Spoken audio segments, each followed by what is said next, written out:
வணக்கம். நம்ம இப்ப இந்த வீடியோல என்ன பார்க்க போறோம் அப்படின்னா, பட்ஜெட் அண்ட் பட்ஜெட்டரி கண்ட்ரோல்ல ஃப்ளெக்சிபிள் பட்ஜெட் தான் எப்படி ப்ரிப்பேர் பண்ணணும்ன்றது இப்ப நம்ம இந்த வீடியோல பார்க்க போறோம். இது பார்த்தீங்கன்னா, அக்கவுண்டிங் ஃபார் மேனேஜர்ஸ்ல யூனிட் 4ல இருக்கு. இது நம்ம இந்த பட்ஜெட் அண்ட் பட்ஜெட்டரி கண்ட்ரோல் பார்த்தீங்கன்னா, ஏற்கனவே நம்ம டீடைல்டா நெறைய வீடியோஸ் பண்ணியிருக்கு. இப்ப உங்களுக்கு எம்பிஏ கொஸ்டின் பேப்பர்ல என்னென்ன மாதிரி ப்ராப்ளம்ஸ் கேட்கறாங்கன்றது தான் இப்ப நம்ம பார்த்துட்டு இருக்கோம்.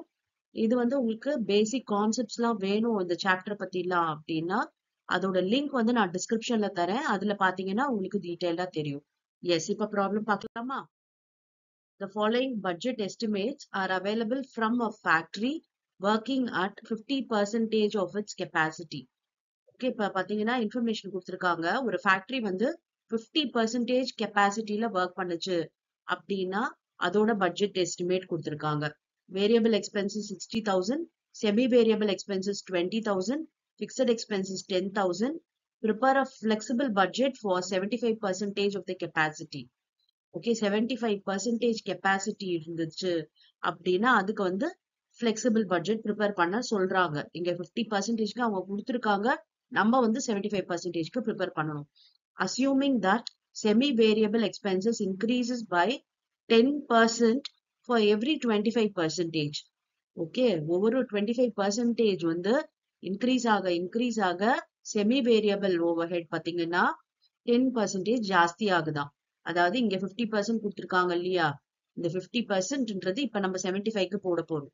அப்ப ஒரு 25% இன்க்ரீஸ் ஆகுது கெப்பாசிட்டி. அப்ப செமி வேரியபிள் எக்ஸ்பென்சஸ் பாத்தீங்கன்னா 20,000 இங்க இருக்கு இல்லையா, இது 10% ஜாஸ்தி ஆகும். ஓகேவா? எஸ் போடலாமா? எஸ், பாருங்க. ஃபர்ஸ்ட் ஃபிளெக்சிபிள் பட்ஜெட் 50%க்கு நம்ம போடுவோம். 50%க்கு கொடுத்திருக்க இன்ஃபர்மேஷன் அப்படியே போட வேண்டியதுதான். Variable expenses 60,000.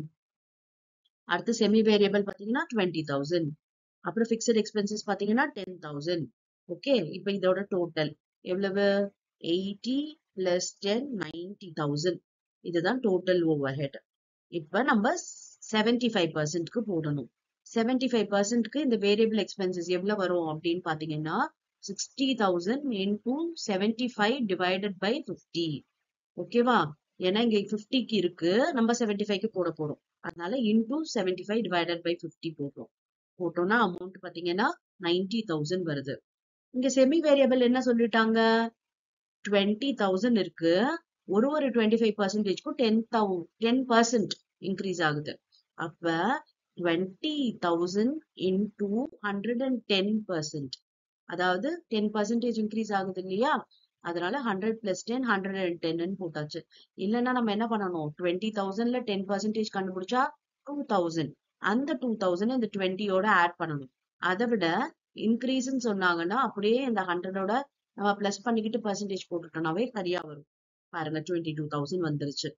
ஓகே, இப்ப நெக்ஸ்ட் பாத்தீங்கன்னா பிக்சட் எக்ஸ்பென்சஸ். பிக்சட் எக்ஸ்பென்சஸ் பொறுத்த வரைக்கும் என்ன கெப்பாசிட்டி அப்படின்னாலும் இட் ரிமைன்ஸ் த சேம், கான்ஸ்டன்டா தான் இருக்கும். அப்ப 10,000 அப்படியே தான் வரப்போகுது பிக்சட் எக்ஸ்பென்சஸ்.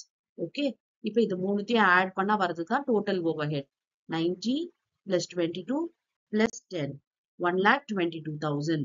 ஓகேவா? இதுதான் டோட்டல் ஓவர்ஹெட் ஃபார் 75% கெப்பாசிட்டி. இது 50% கெப்பாசிட்டிக்கு. புரிஞ்சுதா? ஈஸியா இருக்கா? இப்படிதான் ஃபிளெக்சிபிள் பட்ஜெட் ப்ராப்ளம் இருக்கும். ஒரு பர்சன்டேஜ் கொடுத்துட்டு அடுத்த பர்சன்டேஜ்க்கு நம்மள கால்குலேட் பண்ண சொல்லுவாங்க. இல்ல யூனிட்ஸ் கொடுத்துட்டு வேற யூனிட்ஸ்க்கு நம்மள கம்ப்யூட் பண்ண சொல்லுவாங்க. ஓகேவா? அப்ப நம்ம எது ஃபிளெக்சிபிளா இருக்கும், எது கான்ஸ்டன்டா இருக்கும் அப்படின்றது நமக்கு தெரிஞ்சிட்டோம் அப்படின்னா ஈஸியா நம்ம போட்டுடலாம். இப்ப நம்ம ப்ரீவியஸாவே நிறைய வீடியோஸ் இருக்கு. சோ நான் அதோட டிஸ்கிரிப்ஷன் தரேன். அதை பார்த்துக்கிட்டீங்கன்னா உங்களுக்கு இந்த சாப்டரோட ஃபுல் கான்செப்ட் என்னன்றது புரிஞ்சிடும். எஸ், நெக்ஸ்ட் வீடியோல வேற ஒரு டிஃபரெண்டான ப்ராப்ளம் பார்க்கலாம். Thank you for your patient listening.